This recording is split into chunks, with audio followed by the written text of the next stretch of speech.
Paris में एक परिषद हुई जिसमें विश्व पर्यावरण पे चर्चा हुई। विश्व में जो पृथ्वी का तापमान बढ़ रहा है उसके ऊपर चर्चा हुई। वाहनों से होने वाले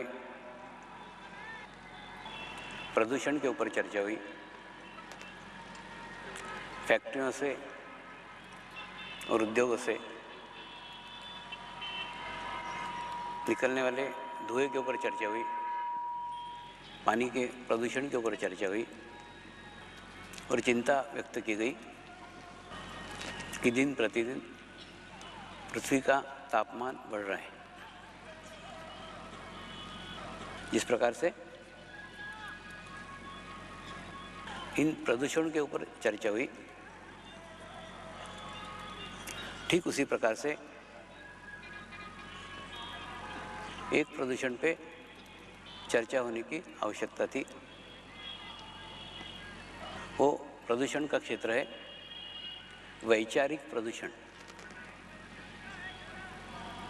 ये वैचारिक प्रदूषण से हमारा आशय मनुष्य जो विचार करता है और जो विचारों से वातावरण में वैचारिक प्रदूषण फैलता है, ऐसे प्रदूषण से है। ऐसा वैचारिक प्रदूषण जितनी ज़्यादा बस्ती होगी, जितना बड़ा शहर होगा, जितनी बड़ी जनसंख्या होगी, उतना ही अधिक होता है।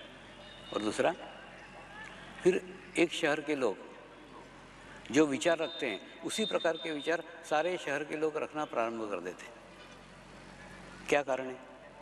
कारण ये है कि प्रत्येक व्यक्ति का अपना एक आभामंडल है, प्रत्येक व्यक्ति का अपना एक ओरा है।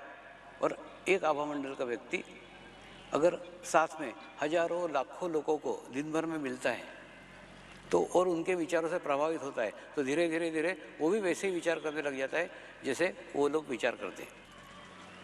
और उसके लिए आवश्यकता है आप आपका अलग अस्तित्व बनाइए। अब शहर छोड़ के तो जाने से रहे तो क्या कर सकते हो? कोई ऐसा मार्ग ढूंढो, कोई ऐसा रास्ता ढूंढो जहाँ पे आपका अलग अस्तित्व हो। होता है ना, आपके भी दैनिक जीवन में आपको अनुभव आता है। जब आप बाथरूम में नहाते समय आपका एकदम अलग अस्तित्व रहता है। भले ही छोटी सी 5x7 की बाथरूम हो, लेकिन वहाँ नहा रहे हैं, आप अकेले हैं तो एकांत में, तो आपको वहाँ एकांत मिलता है, अकेले मिलते हैं तो देखते हैं आपको वहाँ बहुत अच्छे अच्छे आइडियाज़ आते हैं, बहुत अच्छे अच्छे विचार आते हैं। क्यों आते हैं? क्योंकि वहाँ पे आप अकेले रहते हैं। ठीक उसी प्रकार से अगर आप खूब भीड़ में रहेंगे, सदैव वैचारिक प्रदूषण में रहेंगे, तो उससे क्या नुकसान है बताता हूँ। पहली बात तो एक है मनुष्यता और एक है मनुष्य। तो जितने वैचारिक प्रदूषण में रहेंगे उससे मनुष्यता धीरे धीरे कम हो रही है। यानी हमारा शरीर का प्रभाव हमारे ऊपर अत्यधिक पड़ रहा है और शरीर का प्रभाव बढ़ने के कारण हमारे अंदर की संवेदनशीलता कम हो रही है। और संवेदनशीलता कम हो रही है तो हमारे अंदर की मनुष्यता कम हो रही है। हमारे अंदर सुरक्षा की भावना बढ़ रही है, असुरक्षा की भावना बढ़ रही है। सदैव अपने आप को मनुष्य असुरक्षित महसूस करता है। और जितना वैचारिक प्रदूषण बढ़ते जाएगा उतने ही आपका शरीर भाव वृद्धिगत हो जाएगा।